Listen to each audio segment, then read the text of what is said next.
Con él, recordemos que el dólar está a 4,66 en Buenos Aires. Adelante, Lucas, te escuchamos. Luis, buen día para vos, el saludo para todos. Exactamente, estamos en el Ministerio de Salud para dialogar con el director del Hospital de Niños, Osvaldo González Carrillo, a quien le agradecemos, Osvaldo.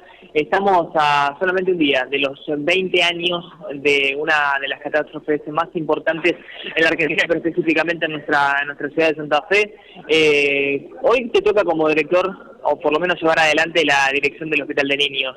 En aquel entonces, hace 20 años atrás, ¿qué lugar ocupabas en el nosocomio santafesino? Comentarnos un poco tu historia y lo que recuerdas de aquel día.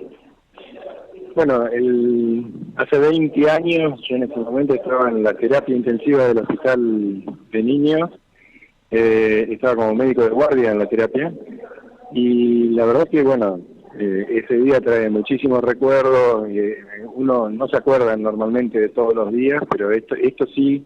Y sobre todo en el hospital, en el personal del hospital hizo una marca muy importante y cuando uno le pregunta al personal del hospital qué hacía en ese momento, dónde estaba y qué le pasó, todo el mundo se acuerda qué es lo que estaba haciendo. Y bueno, nosotros la verdad que ese día fuimos como cualquier otro día, estábamos en el pase de sala que lo hicimos normalmente, empezamos a escuchar bullicio fuera del hospital. Había gente que venía del barrio Santa Rosa caminando y muchos ingresaban al hospital. Y bueno, preguntamos qué pasaba, decían no, que había un problema en Santa Rosa, había agua, que había una inundación. Y la verdad que sinceramente nosotros tratamos de terminar el pase de sala, sobre todo para ver cómo estaban los pacientes y el bullicio y la sensación que había externa a la terapia cada vez era mayor, así que tuvimos que salir, empezamos a ver gente que colocaba bolsas, y yo, bueno, acá hay algo muy grave que está pasando. La verdad que no tuvimos ningún aviso de todo esto. Nos empezamos a preocupar y ahí se empezó, la verdad que casi al mediodía se empezó a programar qué es lo que hacíamos si ingresaba el agua. Eso fue al mediodía y quizás un poquito más del mediodía.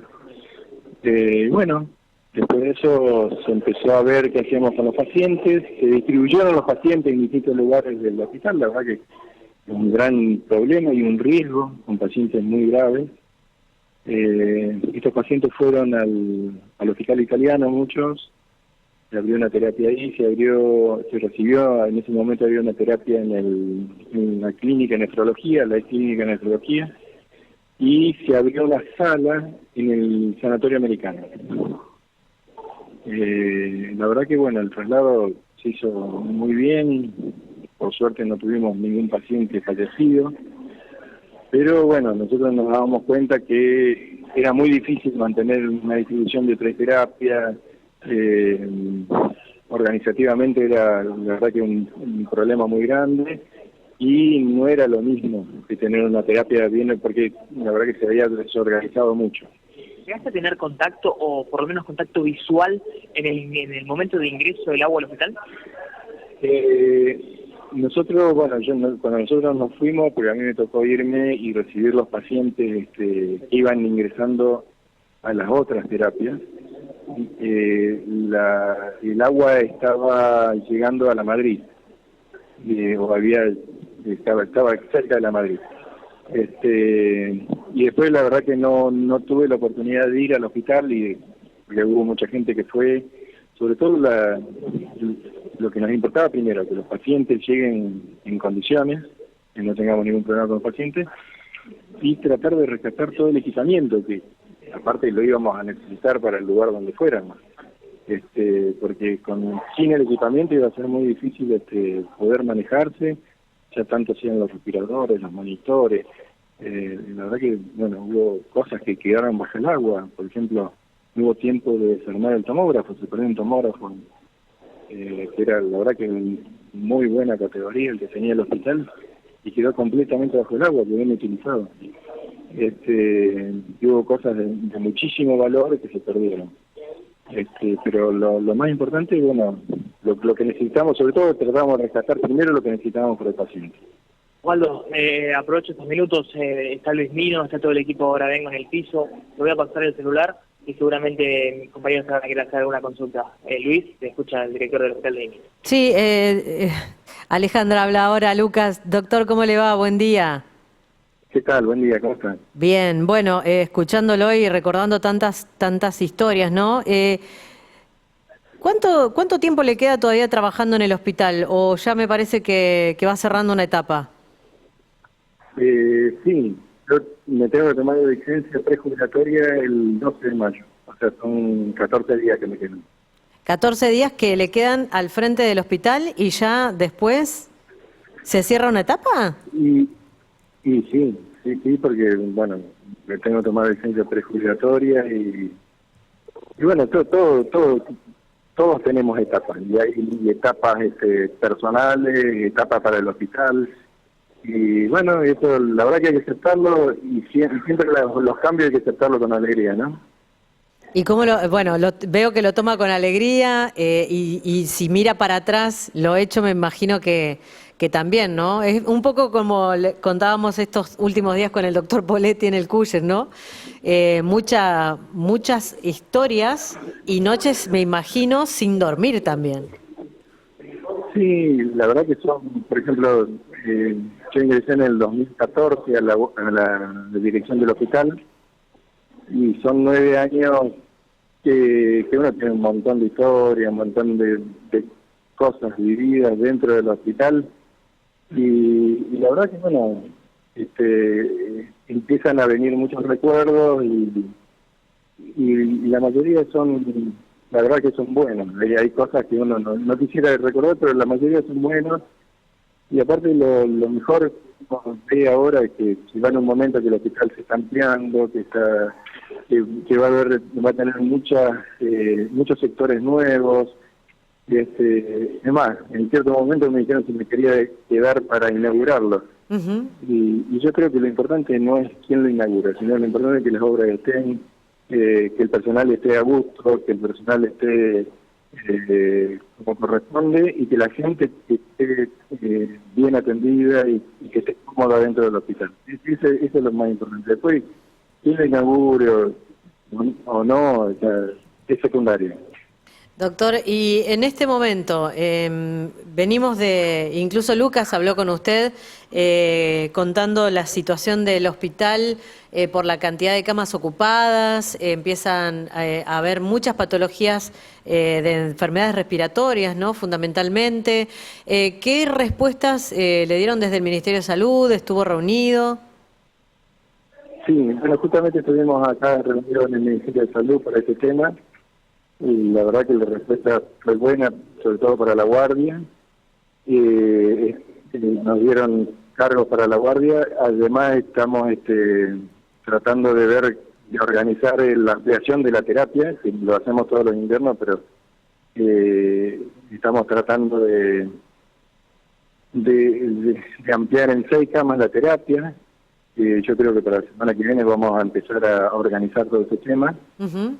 Y después la otra, bueno, tenemos muchas camas de piso utilizadas y vamos a vernos en la obligación de suspender las cirugías programadas. Probablemente a partir del martes tengamos que suspender la cirugía. Eso ya estuvimos hablando con la gente de quirófano, Ajá. porque eso sí, la verdad que no podemos ampliarlas de ningún modo.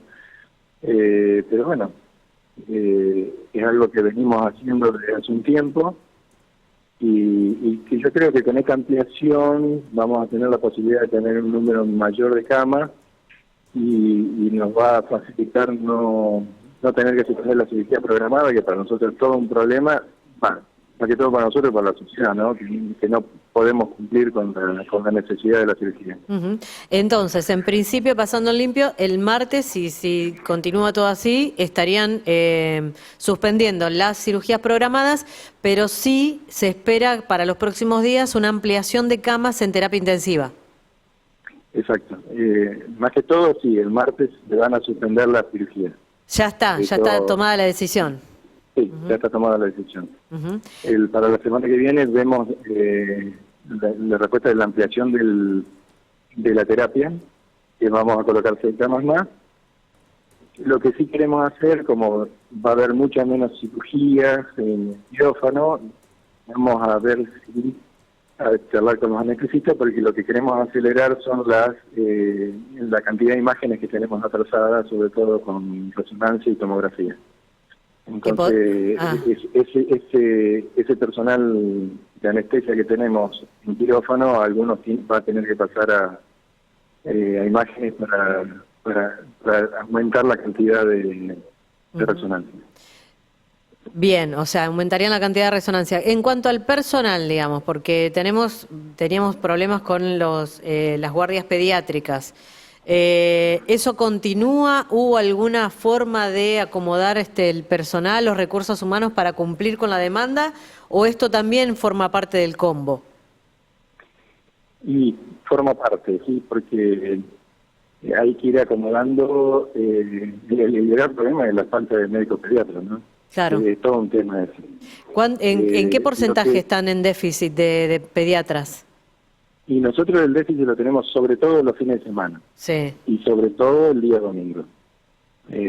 Porque tenemos algunos pediatras que han renunciado, algunos porque se han ido a hacer alguna especialidad a otra provincia, bueno, se han ido a capacitar, y otros porque se han ido a otros lugares. No, hay mucha gente que sinceramente no quiere hacer guardia los fines de semana. Y bueno, la verdad que hay que tentarlo de alguna forma, sobre todo con esto, no que es encargo.